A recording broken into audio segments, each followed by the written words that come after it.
역대하 20장 18절에서 30절 말씀 다 같이 봉독하시겠습니다. 여호사밧이 몸을 굽혀 얼굴을 땅에 대니 온 유다와 예루살렘 주민들도 야훼 앞에 엎드려 야훼께 경배하고 그아 자손과 고라 자손에게 속한 레위 사람들은 서서 심히 큰 소리로 이스라엘 하나님 야훼를 찬송하니라. 이에 백성들이 아침에 일찍이 일어나서 두고와 들로 나가니라. 나갈 때 여호사밧이 서서 이르되 유다와 예루살렘 주민들아, 내 말을 들을지어다. 너희는 너희 하나님 야훼를 신뢰하라. 그리하면 견고히 서리라. 그의 선지자들을 신뢰하라. 그리하면 형통하리라 하고 백성과 더불어 의논하고 노래하는 자들을 택하여 거룩한 예복을 입히고 군대 앞에서 행진하며 야훼를 찬송하여 이르기를 야훼께 감사하세. 그의 인자하심이 영원하도다 하게 하였더니 그 노래와 찬송이 시작될 때 야훼께서 복병을 두어 유다를 치러 온 암몬 자손과 모압과 세일산 주민들을 치게 하심으로 그들이 패하였으니 곧 암몬과 모압 자손이 일어나 세일산 주민들을 쳐서 진멸하고 세일 주민들을 멸한 후에는 그들이 서로 쳐 죽였더라. 유다 사람이 들망대에 이르러 그 무리를 본즉 땅에 엎드려진 시체들 뿐이요 한 사람도 피한 자가 없는지라. 여호사밧과 그의 백성이 가서 적군의 물건을 탈취할세 본즉 그 가운데 재물과 의복과 보물이 많이 있으므로 각기 탈취하는데 그 물건이 너무 많아 능히 가져갈 수 없을 만큼 많으므로 사흘 동안에 거두어 드리고 넷째 날에 무리가 브라가 골짜기에 모여서 거기서 야훼를 송축한지라. 그러므로 오늘날까지 그것을 브라가 골짜기라 일컫더라. 유다와 예루살렘 모든 사람이 다시 여호사밧을 선두로 하여 즐겁게 예루살렘으로 돌아왔으니 이는 야훼께서 그들이 그 적군을 이김으로써 즐거워하게 하셨습니다. 그들이 비파와 수금과 나팔을 합주하고 예루살렘에 이르러 야훼 전에 나아가니라. 이방 모든 나라가 야훼께서 이스라엘 적군을 치셨다 함을 듣고 하나님을 두려워함으로 여호사밧의 나라가 태평하였으니 이는 그의 하나님이 사방에서 그들에게 평강을 주셨음이더라. 아멘. 저는 오늘 역대하 20장 18절에서 30절의 말씀을 가지고 브라가 골짜기의 축복이라는 이런 제목으로 같이 은혜를 나누겠습니다. 오늘 이 본문의 여호사밧은 남유다에서 네 번째로 왕이 된 사람인데 25년 동안 유다를 다스린 왕으로 선정을 베푼 왕, 선한 왕으로 기록되어 있습니다. 저는 오늘 이 본문의 말씀을 하나님과 사람의 상호관계, 상호작용 또 측면에서 우리가 살펴보고 은혜를 나누겠습니다. 따라하십시다. 관계는 상호작용이다. 믿음은 하나님과의 관계이다. 믿음은 하나님과의 상호작용이다. 네, 관계라는 것은 상호작용입니다. 그리고 믿음이라는 것은 관계예요. 믿음은 하나님과의 상호작용입니다. 오늘 본문의 말씀도 결국 이 여호사밧과 하나님과의 상호작용의 이야기입니다. 자, 문제를 만났을 때 여호사밧은 하나님께 기도합니다. 기도하는 여호사밧에게 하나님께서 응답하십니다. 응답하신 하나님께 여호사밧은 찬양으로 반응해요. 찬양하는 여호사밧에게 하나님은 기적으로 은혜를 베푸십니다. 자, 기적을 베푸신 하나님 앞에 또 여호사밧은 찬양을 합니다. 이 찬양하는 여호사밧에게 하나님은 놀라운 은혜와 복과 선물을 또 베풀어 주십니다. 그런 하나님 앞에 여호사밧은 또 즐거움으로 성전으로 나아갑니다. 결국 이 여호사밧과 하나님의 끊임없는 주고받는 그런 관계 연장, 이것이 바로 오늘 본문의 이야기이고 그것이 바로 신앙의 여정입니다. 인생이라는 것이 사람과 사람의 관계성에서 오는 상호작용인 것처럼 신앙이라는 것도 하나님과 우리의 상호작용입니다. 관계라는 것이요, 한쪽에서만 일방적으로 열심을 낸다고 되는 것이 아니라 반대편에서 반드시 반응이 있어야 됩니다. 여러분, 우리가 교회 생활을 하고 신앙 생활을 하면서 나는 하나님 앞에 예배했다, 헌금했다, 봉사했다, 열심을 내었다, 이런 이야기들이 중요하지만 그것은 일방적인 것입니다. 이러한 나에게 하나님이 뭘 하셨는지, 사실은 하나님께서 나를 부르셔서 그때부터 어떻게 은혜를 베풀어 주셨는지, 하나님으로부터 시작된 이 은혜의 이야기가 내 편에서 믿음의 고백으로, 믿음의 고백에 대하여 하나님께서 또 다른 은혜를 베푸심으로 거기에 나는 어떻게 반응했는지, 끊임없이 하나님과의 관계가 주고받으면서 깊어져 가는 것, 넓어져 가는 것, 이게 우리의 신앙의 여정이 되어야 한다는 것입니다. 여러분, 하나님과의 관계가 깊어지시길 주님의 이름으로 축원합니다. 기억하십시오. 신앙은 하나님과의 관계, 상호작용입니다. 여호사밧은 어떻게 할지 알지 못하는 상황을 만날 때 하나님 앞에 엎드렸어요. 자기 혼자만이 아니라 백성들과 더불어서 하나님 앞에 나아가, 그러면 어떻게 하면 좋습니까?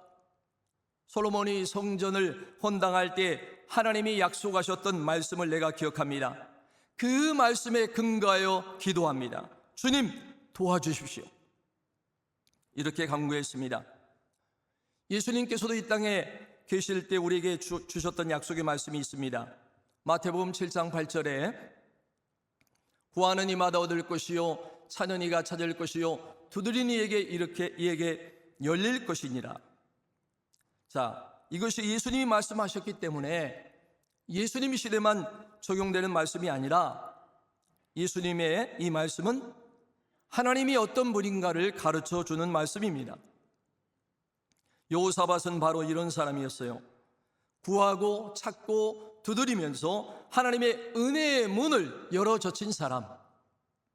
이렇게 하나님 앞에 나아가는 여호사밧에게 주님께서 야하시엘이라고 한 사람을 통해서 말씀하셨습니다.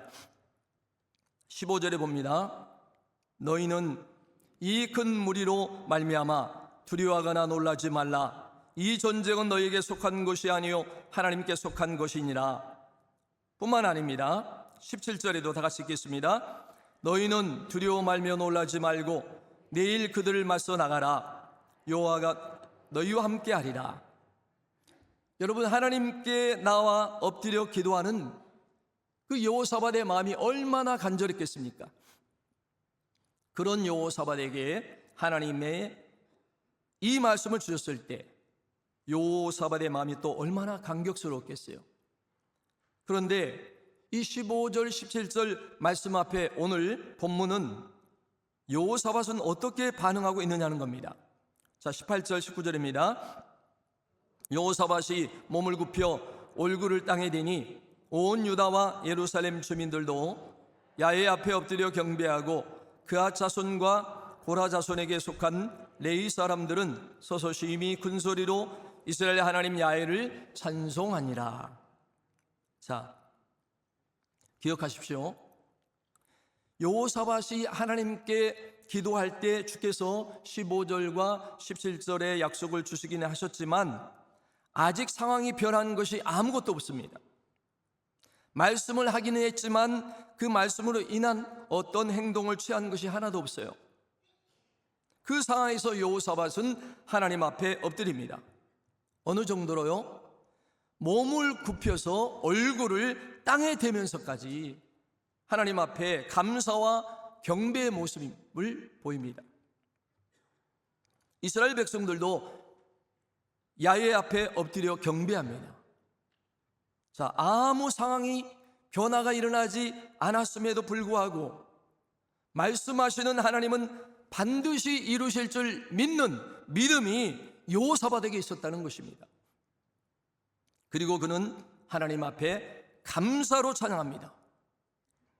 정말로 하나님 앞에 믿음을 가지고 있는 사람은 기도할 때 그의 믿음이 보여지는 것이 아니라 기도 응답받을 때 거기서 어떻게 반응하느냐 하는 것입니다. 여호사밧은 간절하게 기도할 때 주께서 말씀하시고 그 말씀을 들을 때 그는 하나님 앞에 엎드려 경배하며 감사하며 찬양합니다. 자, 그런데 여러분, 이것이 단순히 노래로만 찬양이나 엎드린 행동으로만 나타나는 게 아닙니다. 자, 20절을 보십시오. 이에 백성들이 아침에 일찍 일어나서 두구와 들로 나가니라. 자, 하나님이 말씀하셨던 것처럼 너희는 내일 일찍 일어나 그들을 맞서 내려가라, 맞서 나가라. 이 말씀에 그들은 순종했다는 겁니다. 자, 따라 해보십시오. 아침에 일찍 일어나서 나가니라.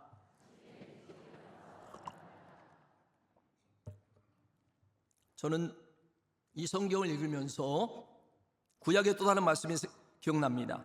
창세기 22장 3절에 보면 아들을 바치라는 하나님의 명령 앞에서 아브라함의 반응이 어떠했는가를 성경에 기록합니다. 자, 22장 3절 말씀을 읽겠습니다.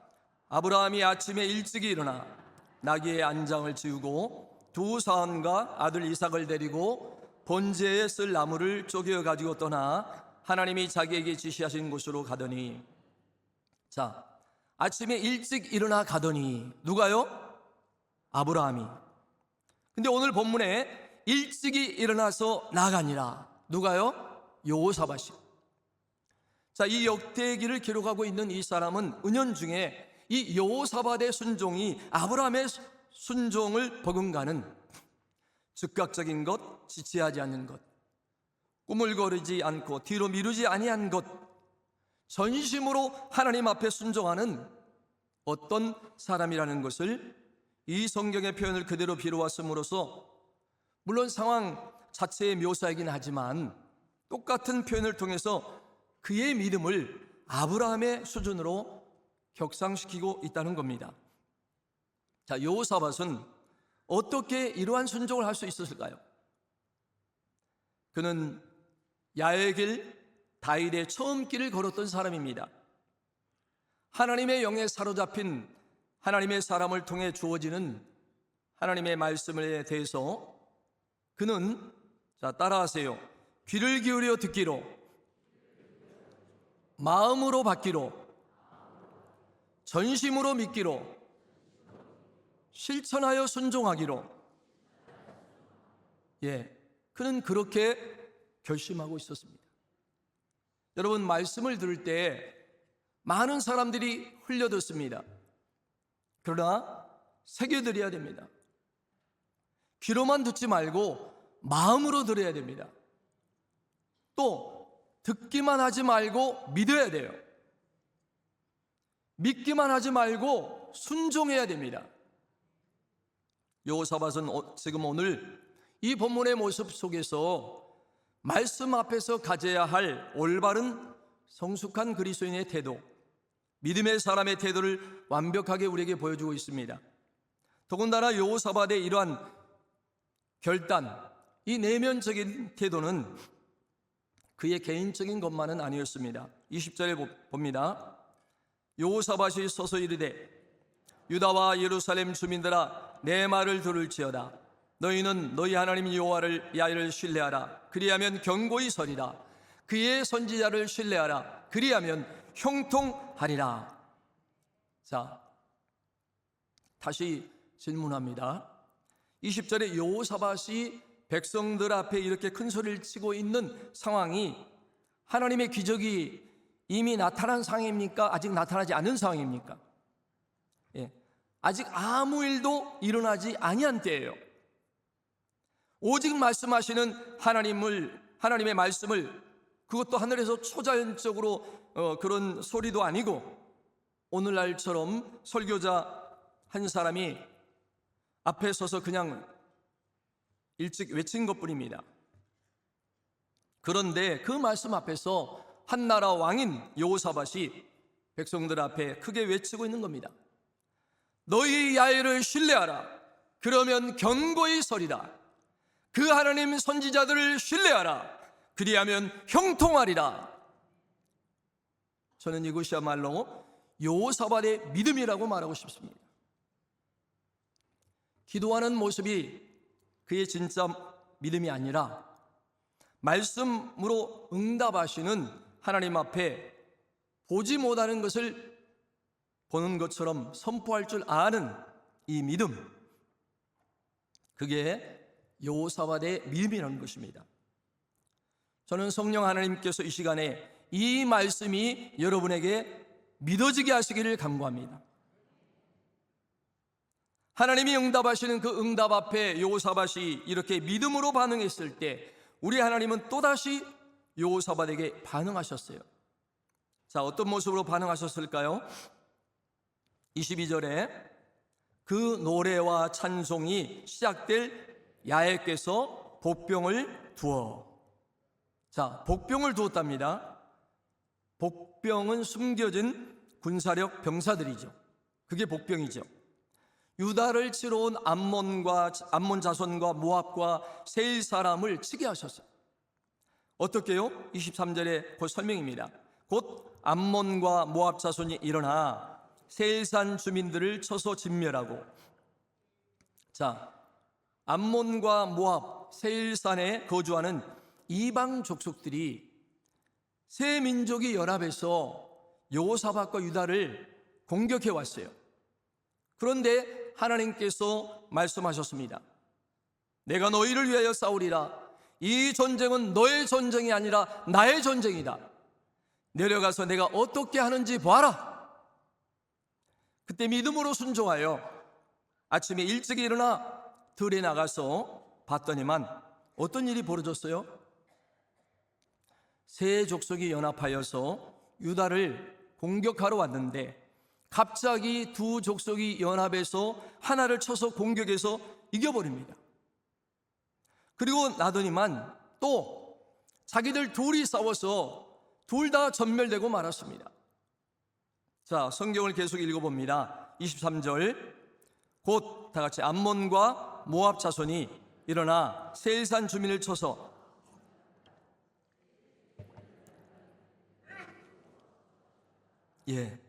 자, 그 결과가 뭐냐?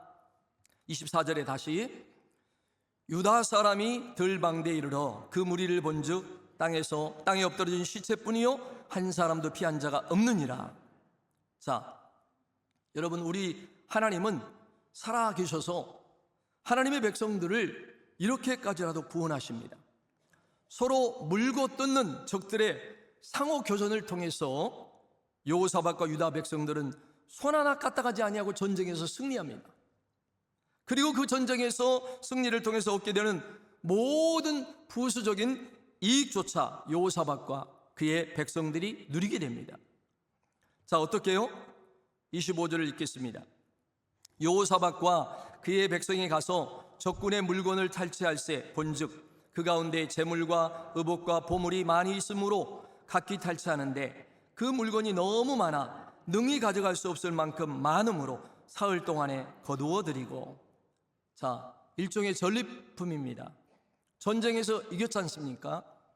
그러면 그들이 가지고 있는 모든 것들을 다 탈취해 오는데 각 사람이 모든 부대가 다 들어가서 탈취하는데도 불구하고 많다라는 것을 오늘 성경에 몇 번이나 강조하는데, 심지어 유다 나라와 병사들이 다 탈취하는데 이것이 사흘이나 걸릴 정도로 전리품이 많았다는 겁니다.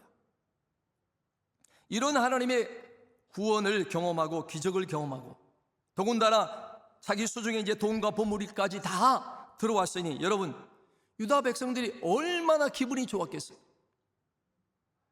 성경도 그것을 얘기합니다. 26절에 넷째 날에 무리가 브라가 골짜기에 모여서 거기서 야외를 송축한지라. 그러므로 오늘날까지 그곳을 브라가 골짜기라 일컫더라. 자, 여러분, 하나님이 베풀어 주신 이 놀라운 은혜 앞에 유다 백성들과 여호사밧의 반응이 무엇이었습니까? 송축입니다. 송축, 찬양. 하나님이 베풀어 주신 은혜를 기억하면서 기리면서 우리 하나님을 높여 찬양하는 것입니다. 말씀으로 응답하실 때도 엎드려 찬양했고 기적으로 응답할 때도 그들은 찬양합니다. 그리고 그들은 그 골짜기 이름을 브라가라는 이름으로 부르기 시작합니다. 자, 그런데 이 브라가에는 두 가지 뜻이 있습니다. 오늘 잘 기억하시기 바랍니다. 첫 번째는 찬양하다, 송축하다 라는 이름의 뜻이에요. 그러니까 다시 말하면 이 브라가 골짜기는 우리 한국말로 바꾸면 뭐예요? 찬양의 골짜기라. 자, 후손들이 그 이름을 부를 때마다 뭘 기억하겠어요?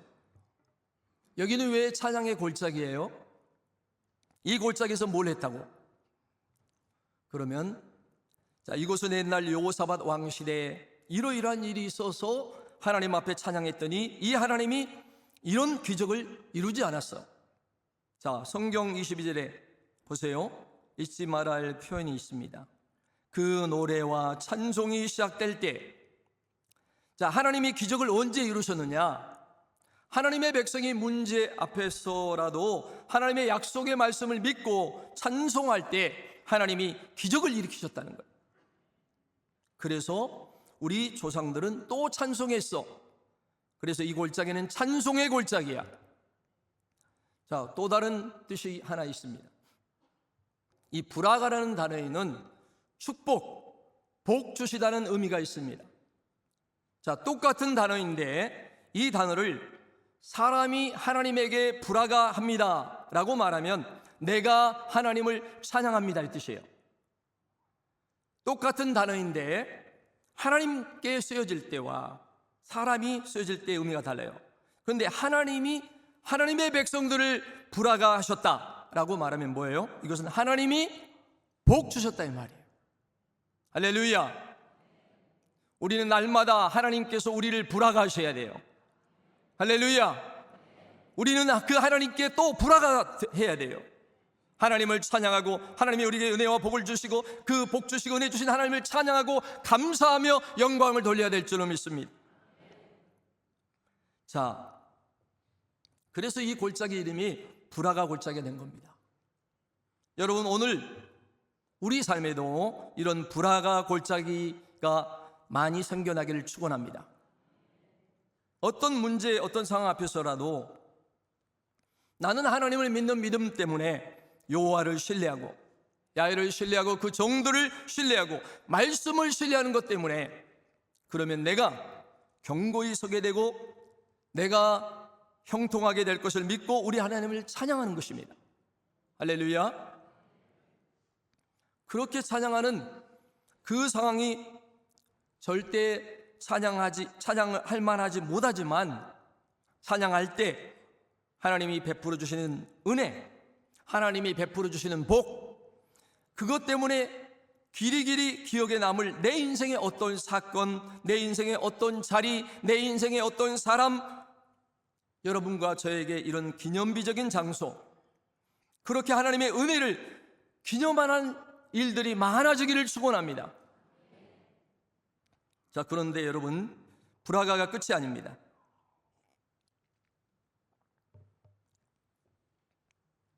자, 우리가 하나님을 찬양하면 우리 하나님께서 그 찬양을 듣고만 계시나요? 절대 가만히 계시지 않습니다. 우리 하나님은 하나님의 백성들과 상호작용을 좋아하시기 때문에 오늘 본문 속의 마지막 결론 부분을 보면 하나님의 은혜로 말미암아 세 가지 결과가 나타납니다. 첫 번째 27절 말씀을 읽겠습니다. 유다와 예루살렘 모든 사람이 다시 여호사밧을 선두로하여 즐겁게 예루살렘으로 돌아왔으니 이는 야훼께서 그들이 그 적군을 이김으로써 즐거워하게 하셨습니다. 자, 하나님이 하나님의 사람들에게 즐거움을 주셨다는 거예요. 자, 예수님께서 요한복음 16장 24절에 우리에게 이런 말씀을 들려주셨습니다. 지금까지는 너희가 내 이름으로 아무것도 구하지 아니하였으나 구하라. 그리하면 받으리니 너희의 기쁨이 충만하리라. 자, 사실 예수님이 말씀하시는 이 기도와 기도 응답이 추구하는 궁극적인 목적이 뭐냐? 그건 우리 마음속의 기쁨이에요. 하나님이 기도 응답하시는 이유는 단순히 문제 해결하고 필요한 것을 채워주시는 것이 아니라 궁극적으로 예수님이 말씀하시는 바는 우리 안에 있는 기쁨이에요. 여러분, 할아버지 할머니가 손자 손녀에게 선물을 주죠. 물건이 없어서 주는 것이 아닙니다. 대부분 있는데 더 줍니다. 왜요? 이걸 받아서 좋아하고 기뻐하고 즐거워하는 손자 손녀를 보는 것이 내게 즐거움이 되기 때문에. 그렇잖아요? 그 선물은 매개일 뿐입니다. 우리도 마찬가지입니다. 우리 하나님께서 우리에게 기적이라는 것을 베풀고 기도 응답이라는 것을 베푸실 때 이것은 하나의 매개일 뿐입니다. 자, 하나님이 원하시는 것이 뭐냐? 우리가 즐거워하는 거예요. 그런 우리를 보고 하나님이 또한 기뻐하고 즐거워하는 것, 이게 우리 하나님이 원하시는 우리의 삶입니다. 할렐루야. 두 번째는 28절입니다. 그들이 비파와 수금과 나팔을 합주하고 예루살렘에 이르러 야외전에 나가니라. 자, 어디로 나갔다고요? 야외전, 하나님의 전, 하나님의 성전. 뭘 하면서? 비파와 수금과 나팔을 합주하면서. 왜 합주했을까요? 찬양이죠. 즐거워하는 마음속에서 나오는 개선가요, 그리고 찬양입니다. 이 악기를 연주하는 것은 전적으로 제사장들의 몫이었어요. 레위 후손들의 몫이었어요. 그런데 이것은 군악대가 절대 아닙니다. 이 연주는 찬양이었을 것입니다. 자, 그들은 전쟁에서 이겼습니다. 엄청난 탈취물을 얻었습니다. 브라가에서 브라가를 경험하고 그들의 마음이 즐거움이 넘쳤어요. 그리고 그들의 삶의 자리로 돌아올 때 그들은 집으로 먼저 돌아가는 것이 아니고 그들의 마음이, 그들의 모든 것들이 어디로 갔다? 야외전으로 나가니라. 할렐루야. 자, 하나님의 역사는 우리를 하나님께로 더 가까이 나아가게 합니다. 여러분, 찬양과 경배로 우리 하나님을 가까이 하는, 누가 시키지도 않았고 선지자가 명령한 것도 아닌데도 불구하고 유다 백성들이 여호사밧을 앞세워 기쁨과 즐거움으로 찬양하면서 야외전에 나가는 모습을 한번 상상해 보세요. 우리 하나님이 그 모습을 보고 있다고 한번 상상해 보십시오. 그들에게도 얼마나 기쁘고 우리 하나님께서 얼마나 기쁨이 되겠습니까? 이것이 하나님의 백성이고 이것이 하나님께서 은혜를 베푸시는 이유입니다. 저와 여러분의 마음이 여호와의 전에 언제나 향하게 되기를 원합니다. 눈에 보이는 예배당만이 아니라 눈에 보이지 않는 하나님의 전, 새 하늘과 새 땅에 우리 하나님께서 함께 자정해 계시고 그 앞에서 우리 하나님을 섬길 그날을 기억하면서 오늘 이 땅에서도 내 삶의 중심에 계시는 우리 하나님을 늘 기억하고 늘 찬양하고 늘 감사하는, 늘 예배하는 그러한 삶, 전 이것이 우리 삶 속에 충만하기를 원합니다. 세 번째 결과는 29절 30절 다 같이 읽어봅시다.